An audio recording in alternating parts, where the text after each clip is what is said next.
지금 이 시대는 악함이 가마솥에 물이 끓는 것처럼 펄펄 끓고 있습니다. 이 가운데 이제 아버지 하느님을 믿고 순종하는 자들이 걸어가는 길은 가시밭길 그 이상입니다.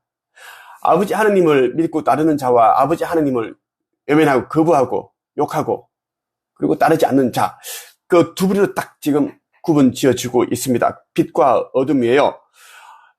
양과 염소로 지금 구분 지어지고 있다는 이야기입니다. 자, 세상에 드러나는 그러한 것들이 이제 징조라고 우리는 이야기를 합니다. 자, 관심을 있는 사람들이 조금만 찾아보면은 이 세상이 지금 얼마나 지금 많이 완전히 달라졌는지를 알 수가 있고, 자, 나는 이 다니엘 6장에서 어떠한 믿음을 가져야 되는지 나는 다시 한 번 더 깨닫게 되었습니다. 내가 이제 느끼고 깨달은 바를 여러분과 함께 공유하고자 합니다. 나 슈카이브는 4444 코드를 지닌 제1선지자로 역할을 하였습니다. 23년 11월 24일에 내가 깨어나서 아버지 하느님의 메시지를 여러분들에게 수도 없이 전해왔습니다. 나는 가감하지 않고 아버지 말씀을 있는 그대로 전달을 했어요. 그래서 나는 후회가 없습니다. 후회가 없고, 자, 아버지께서는 머지않아 아버지의 계획을 이 땅에 펼치실 것이고 아버지 영광을 세상에 드러낼 것입니다. 자, 한번 보겠습니다. 다리오는 총독 120명을 세워 나라 전체를 다스리게 하는 것이 좋겠다고 생각했습니다. 그는 또 그들 위에 총리 3명을 세웠는데 다니엘도 그 가운데 한 사람이었습니다. 왕이 그들을 세운 이유는 나라를 다스리는데 어려움이 없도록 하기 위함이었습니다. 다니엘은 다른 총리나 총독들보다 더 뛰어났기 때문에 왕은 그에게 나라 전체를 맡기려 했습니다. 그러자 다른 총리와 총독들이 다니엘을 고소하려고 그의 잘못을 찾으려 했지만 그가 충성스럽게 나라 일을 잘 맡아 처리했으므로 아무런 잘못이나 흠을 찾을 수 없었습니다.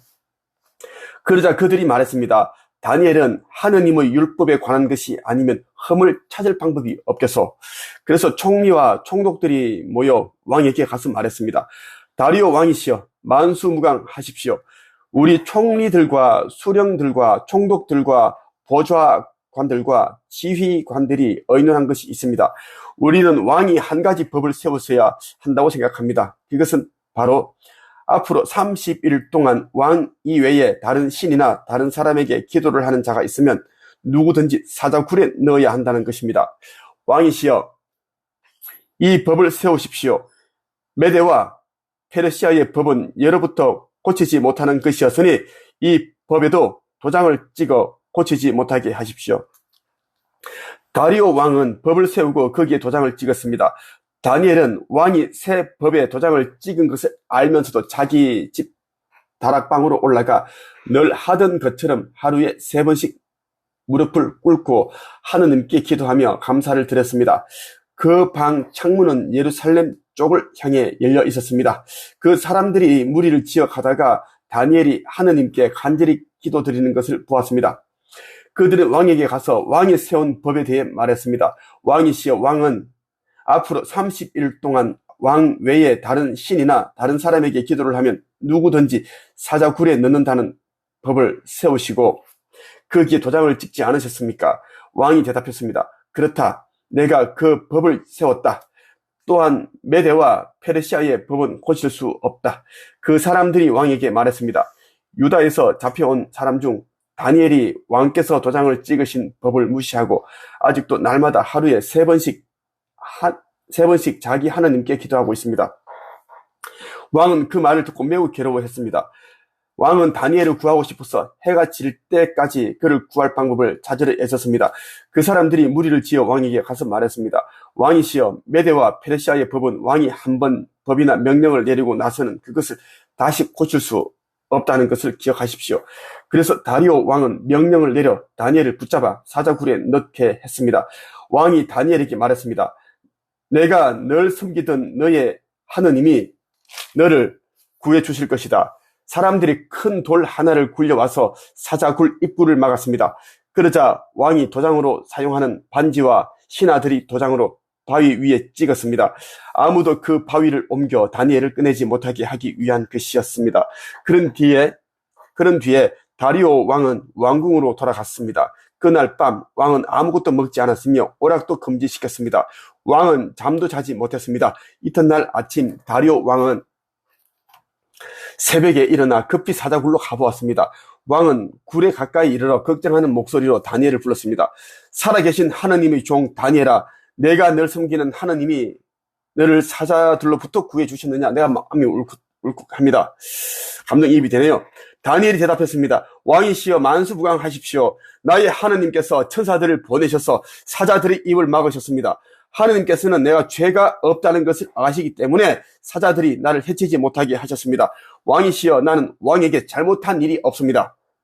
다리오 왕은 너무 기뻤습니다. 그는 종들에게 다니엘을 사자굴에게 꺼내라고 말했습니다. 왕의 종들이 다니엘을 꺼내보니 다니엘의 몸에는 아무런 상처가 없었습니다. 그것은 다니엘이 자기 하느님을 믿었기 때문입니다. 왕이 명령을 내려 다니엘을 고소한 사람들뿐 아니라 그 아내와 자녀들까지 데려와 사자굴에 넣게 했습니다. 사람들이 그들을 굴에 넣었더니 바닥에 닿기도 전에 사자들이 덮쳐서 그들이 뼈까지 부수어 버렸습니다. 왕이 백성들과 나라들과 각기 다른 말을 쓰는 모든 사람들에게 조서를 내렸습니다. 너희에게 평안이 넘치기를 원하노라.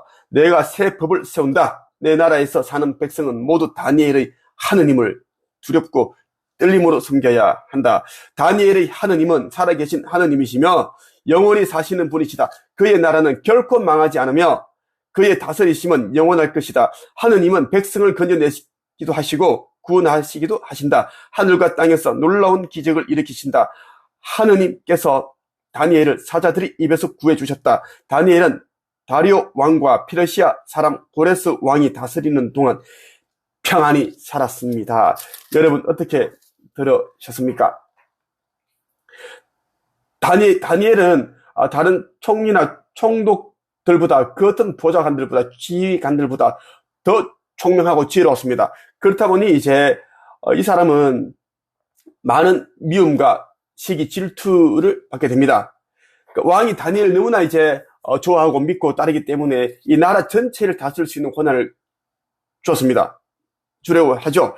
그랬더니 그들이 이제 다른 총리와 총독들이 이제 다니엘을 이제 법적으로 고소를 하려고 그의 잘못을 찾기 시작합니다. 마치 2000년 전 예수에게 율법학자와 서기관과 제사장, 대제사장이 바리새인들이 예수를 올가매기 위해서 법적으로 고발을 하려고 구실을 찾았으나 없었어요. 자, 똑같습니다. 그런데 어떻게 했습니까? 다니엘은 하느님의 율법에 관한 것이면 전부 다 지키는 사람이기 때문에 그것을 이제 이용을 하는 겁니다. 그리고 이제 이 나라의 법을 이용을 해서 함정을 파서 덫에 빠지게 했어요.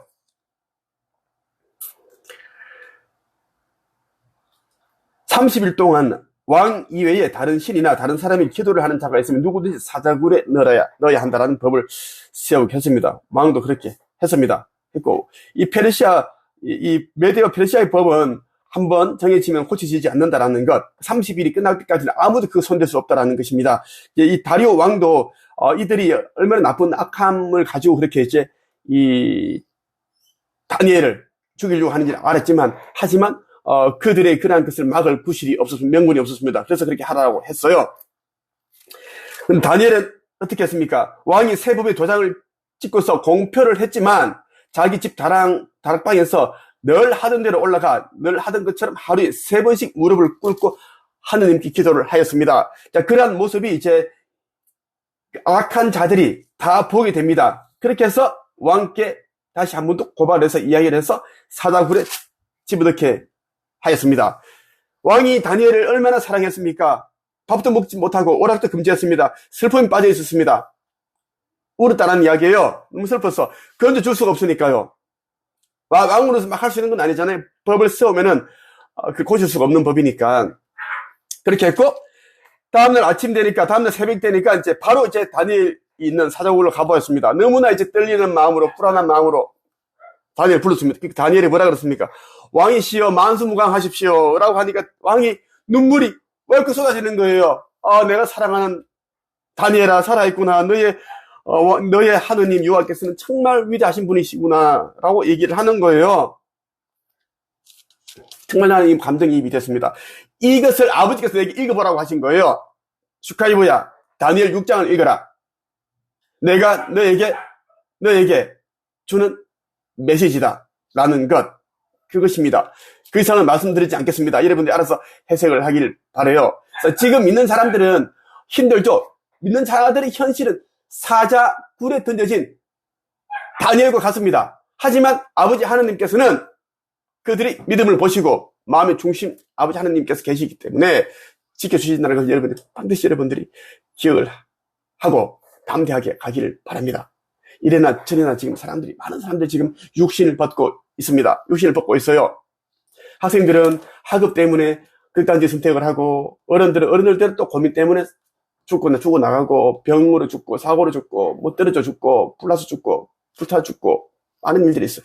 이 사람들이, 이 죽음에는 한 가지가 있겠지만, 다양한 과정을 통해 죽지만, 죽음은 단 한 가지예요. 하지만 우리가 있죠. 이 죽음 이후에 어디로 가는 건지 생각을 하길 바랍니다. 죽음 이후에 또 다른 세계, 그것이 진짜 세계인 것이에요. 그래서 어떤 어려움이 있더라도 여러분들은 믿음을 놓지 않기를 바란다는 의미에서 영상을 찍기에 항상 선한 마음, 선한 행동을 하길 바라고 여러분들이 마음에 아버지 하나님 한 분이 딱 자리하시길 바랍니다. 여기까지 할게요.